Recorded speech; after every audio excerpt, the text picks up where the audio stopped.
Cette banane, connue sous le nom de Gros Michel, surnommée Big Mike, a frôlé l'extinction. Difficile à imaginer, n'est-ce pas? L'idée que les bananes sont omniprésentes est si profondément ancrée dans nos esprits. Bienvenue sur Écho du temps, où nous allons explorer l'histoire fascinante et précaire de ce fruit emblématique. La banane est le fruit le plus cultivé et le plus consommé au monde, une culture agricole d'une importance capitale.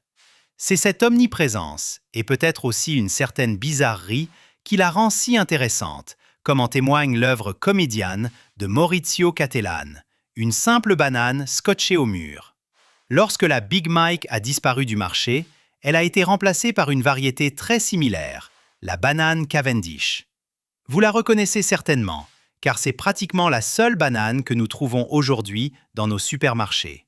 Dès les années 1950, la Cavendish est devenue la banane la plus commercialisée et la plus réussie. Les bananes sont excellentes pour la santé et très faciles à digérer. Mais une variante de la même maladie, qui a pratiquement anéanti la Big Mike, menace désormais la Cavendish. Et cette fois, il n'y a pas de remplaçant.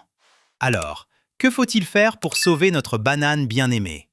Restez avec nous pour découvrir les défis auxquels elle est confrontée et les solutions étonnantes que la science propose. Les bananes sont des fruits fascinants.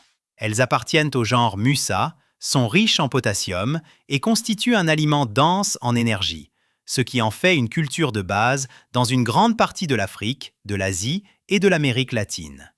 Elles sont originaires d'Asie, probablement du sud-est du continent. Les bananes sauvages sont pleines de graines.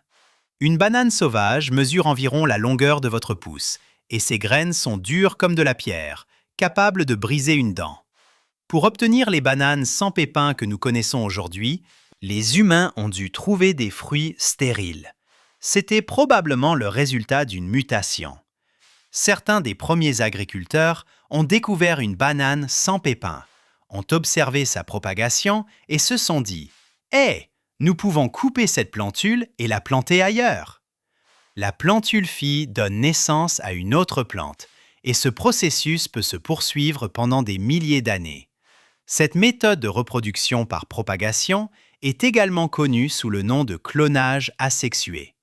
Mais elle crée aussi des problèmes, car ces fruits sont essentiellement des clones, tous identiques et portant les mêmes faiblesses.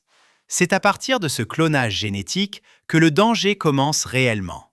Les bananes cultivées commercialement, qui représentent la quasi-totalité des bananes que nous consommons, sont des monocultures.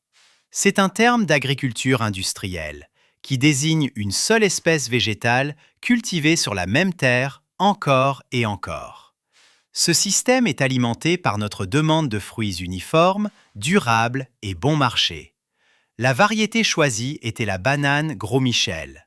La Gros Michel était excellente pour l'usage commercial, car elle était robuste. Elle n'avait pas besoin de beaucoup d'emballage et mûrissait à un rythme parfait. Le résultat? Des bananes uniformes pour des consommateurs comme nous, mais des conditions biologiques extrêmement fragiles pour les plantes et les agriculteurs. Le risque est que si une banane tombe malade, toutes les autres tomberont malades. Et c'est exactement ce qui s'est passé avec la maladie de Panama, ou race tropicale 1, TR1, au début des années 1900. Les plantations ont commencé à être gravement atteintes.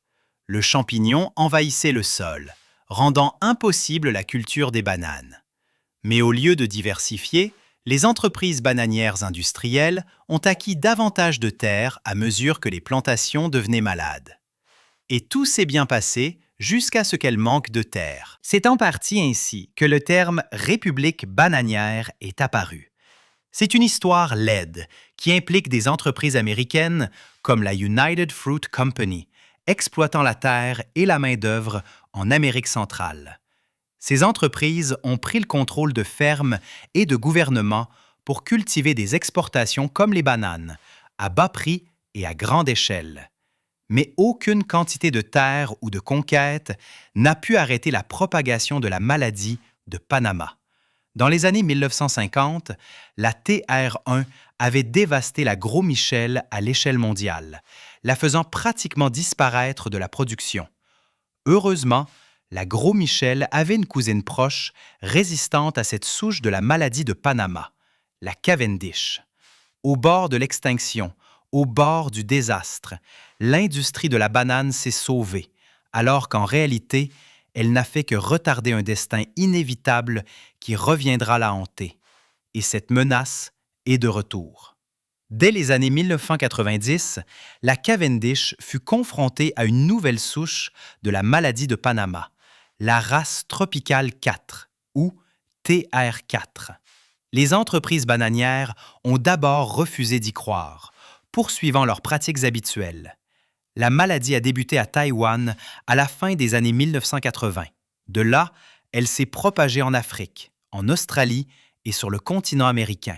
Fin 2025, la TR4 est signalée en Équateur, le plus grand exportateur de bananes au monde.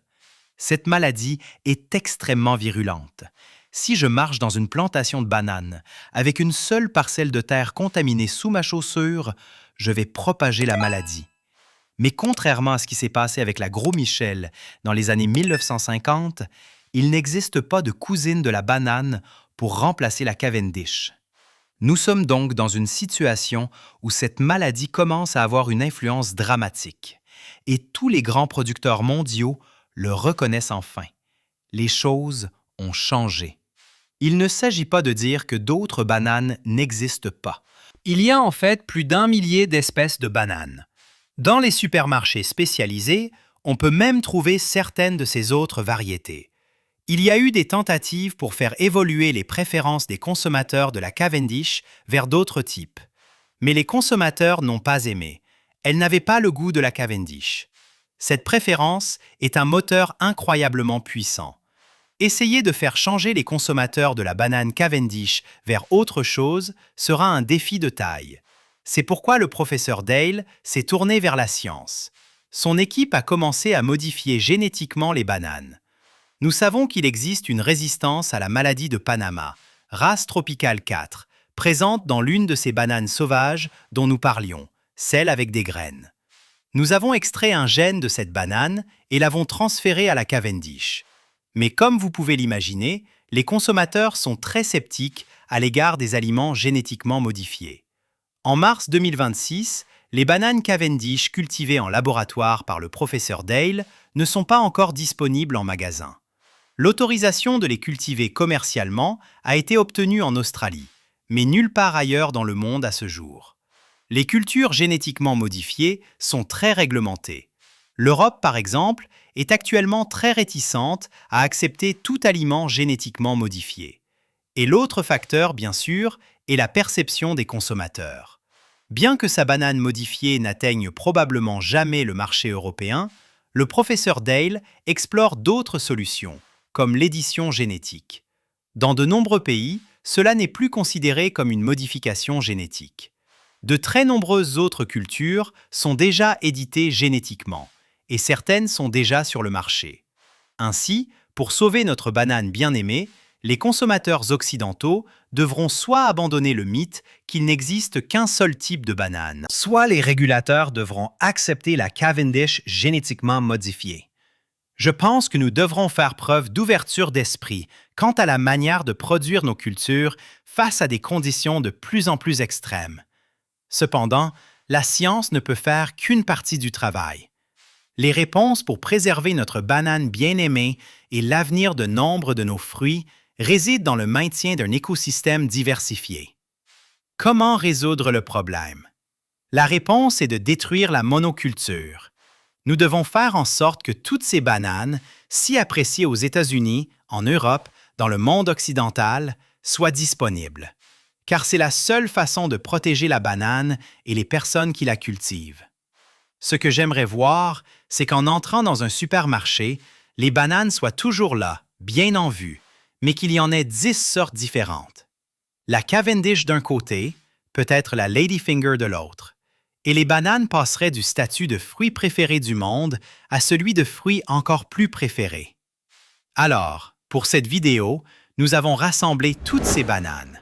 Nous voulons faire un test de dégustation à l'aveugle pour voir si nous pouvons identifier la Cavendish et si nous préférons l'une de ces autres bananes. Un grand merci aux marchés thaïlandais et philippins pour leur incroyable diversité de bananes. Et maintenant, lançons ce test de dégustation. Ben, prêt?